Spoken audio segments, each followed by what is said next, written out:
Hello guys, good day po sa ating lahat. Good morning. Dito po ako ngayon sa bahay ng kuya po. At meron po kayo papakita dito at papasilip na rice field.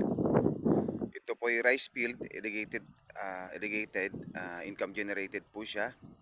At meron po itong sukat na 12,657 square meter. At umaani po ito ng 120 pataas kabans. At ito po, bagong gawa lang po, bagong semento lang po yung irigasyon niya. At nakatutok po ito mismo sa irigasyon. At wala pong problema sa tubig kasi bubuksan nyo lang po yung ito. Tapos andyan na po yung bukid. Ito po, at mayroon din po siyang sariling daan. Ito po yung daan niya papunta po doon sa highway. So hanggang highway lang po, mga nasa 600 meters lang po na maganda po yung daan. At andun na rin po yung kuryente, malapit na rin po yung kuryente. At pwede rin po dito magpatayo ng rest house kasi along the road po siya. At maganda po at malapad yung daan. At andun po yung ginagawa po, ma'am sir, na bypass road from San Manuel. Ayan po, makikita nyo po, ayan. Andun po yung grader po, nag-grader po yung andun. Ayan po. Magkukonect po yung bypass na yan from San Manuel to San Jose City po. Ayan.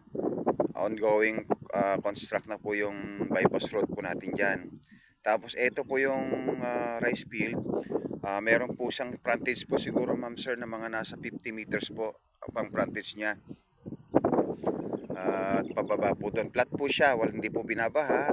At anytime po pwedeng sakahin. Twice a year po sinasaka ito.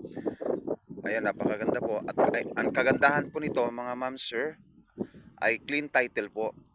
E-title na po ito. Nakapangalan na po sa may-ari. At bagong transfer lang po ito. Ayan. So wala pong problema sa titulo. Anytime po pwede kasi may SPA po ito. Pero yung may-ari po nasa abroad. Pero may SPA po ito na kapatid. Na siya po magtatransact. Ayan po. So napakaganda pong investment po ito. Ayan. Tabi po siya ng daan. So yan lamang po. At kung may katanungan po kayo about po dito sa properties at more details po, maaari po kayong pumunta po sa aking YouTube channel, Papa Doms Vloglat TV. At pakipalo na rin po at share at pakipindot na rin po yung notification bell para po updated po kayo sa lahat po ng properties po na aking ina-upload sa aking videos sa aking YouTube channel po. So